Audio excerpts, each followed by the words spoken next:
Death blow to banks. Silver is a must have.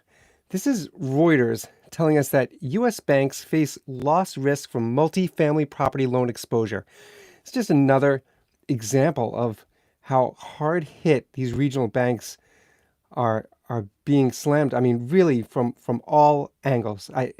As this plays out as 2024 rolls out and these commercial real estate loans as everything matures, this is really just such a hot mess. This article states U.S. banks with significant lending exposure to some multifamily properties and particularly rent control housing are vulnerable to posting losses this year on rising costs facing landlords. This is according to Fitch Ratings analysis. On a Wednesday call, a Fitch Ratings analysis highlighted the risks for facing banks which have underwritten loans behind apartment complexes and other multifamily properties. So this is like very similar to what we're seeing with these empty office spaces for commercial real estate.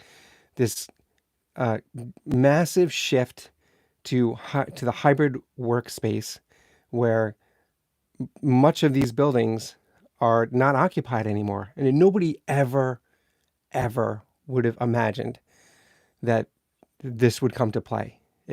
10 years ago, somebody told you this, you would never in your wildest dreams really be able to wrap your head around it.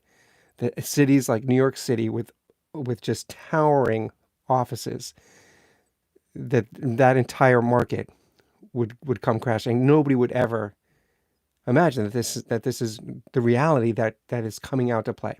So this article states, lending by banks to multifamily borrowers grew 32% since 2020 to $613 billion at the end of 2023. But supply has begun to outstrip demand. And that's exactly what we're seeing all through commercial real estate. Supply has begun to outstrip demand, creating downward pressure on the rents landlords can charge. Fitch noted during Wednesday's call that these landlords also face rising interest rates and insurance premiums, coupled with decreasing apartment values. So the values are going down, and what it really also sounds similar to is the mess that we're seeing in China, right? For years now, China has had this mindset of just build, right? Build all this real estate, people will come and fill it up. I mean, really, it's almost like a mania what they've done. Just building, and now they have these empty, communities where like people are not moving in. It's so bizarre. We're not building. For us here, our struggle is different, but it really has that same kind of ring to it, where people are not living or working in these spaces. The article states these factors have weighed on several regional banks with high exposure to the asset class, and particularly those most exposed to rent-controlled multifamily loans. And cities like New York City, there's heavy rent control because in New York City, you have a right to housing. People think that in California, you have a right to housing, but it's very different from New York City. In California, you have a right to literally, as you've seen, you set up a tent and literally live on the street in a tent. New York City does not have that. New York City has a right to housing in that they have the infrastructure for the past 60 plus years, what we call housing projects, right? All of these apartment buildings were created specifically with that idea that you have a right to be housed. And if you're stuck in that position, you're living in one of the 5 boroughs in New York City. If you're stuck in that position since this has been created, then it really is a great thing that you will actually have an apartment. Now, it might not be the safest area or clean, but you will have a place to live. California is totally different. California people, as you see, there's, it's almost like shanty towns. I mean, they set up tents and you could just live outside.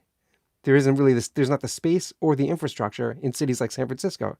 Even if there was the desire to create a system similar to New York City, there just isn't the space. That being said, now that we see this shift of commercial real estate having these empty offices, I don't know the technicalities of real estate. I can't speak to that. I don't know if empty office spaces can easily be flipped into livable spaces. Uh, I really, something tells me that that's not really truly an option. So let's get back to this thing. The article says this was seen in late February when regional bank New York Community Bank Corp posted $2.7 billion in losses. This is February when this was seen, and a $552 million provision for credit losses in its fourth quarter, including on a New York-based rent-controlled multifamily loan. Fitch highlighted 10 banks with the greatest multifamily loan exposure as of year-end 2023. 10 banks. Flagstar Bank, which merged with New York Community Bank.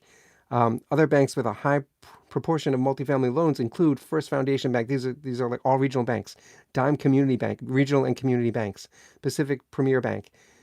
Apple Bank for Savings. These are all regional banks that are tied up in this real estate mess. And all of this, just seals the deal for me that stacking silver and going all in on silver, that this is the smartest way to go. That's why we keep this in plastic. So if I drop it like that, it doesn't break. It doesn't scratch. That's why I keep it in plastic. But really, it tells me like this is the way to go, right? Because I have my wealth in my hands. I'm not relying on this system that is just out of my control, right? That's why I've always been drawn to silver. I started off with actually years and years ago. I started off with collecting rare coins. And then I switched over to metals because even with rare coins, I had that similar feeling that it was a market that was out of my control and it didn't make sense to me. And so since then, since I got burned heavily on rare coins, I've stuck with straight bullion, right? Even this has a little, these coins that I'm holding here, this is a reverse proof. These eagles are reverse proofs. They have a premium that comes with them, but most of my stack are not these. I just show these because they look good on camera. But America's Silver Eagles, generic silver rounds, bars. Same thing with gold. That's always been my main stack. Now there's another article. This is Reuters also. Same thing, saying U.S. new home sales fail. Median price lowest in more than 2.5 years.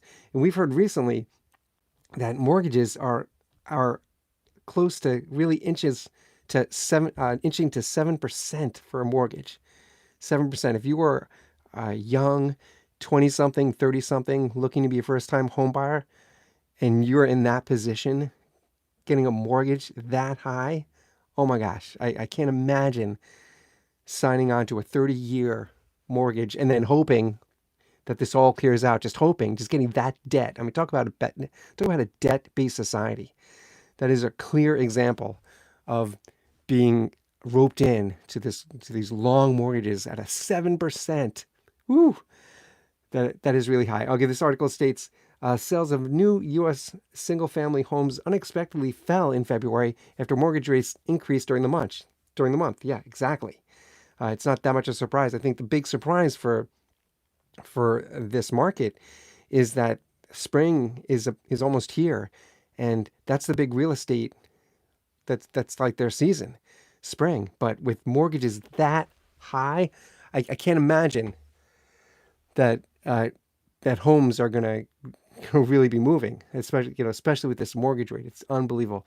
The article says mortgage rates increased during the month, but the underlying trend remained strong amid a chronic shortage of previously owned houses on the market. So all of these. This real estate mess is really tied to these regional banks, and what happens and what's going to happen as these regional banks get hit with the maturity, with these loans maturing, is people will not be able to take out money. People will not be able to.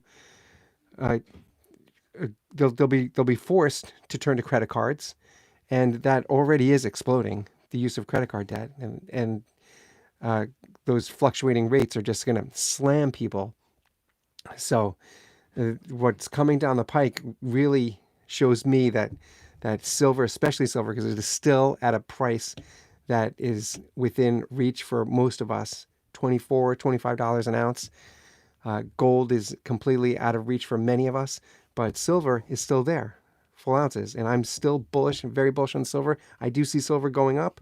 I'm not a financial advisor. I'm not an analyst. I'm just a regular guy stacking silver, saying my opinion from my experience. And that's what I see. I absolutely see silver moving up and following gold. I feel like the next 6 months is going to be great for silver. I think this is an excellent time. It's my opinion. It's just my opinion. I think it's an excellent time to go in on silver. This video is not sponsored in any way. This is only my opinion. And I say absolutely go for it. This is the time to jump in.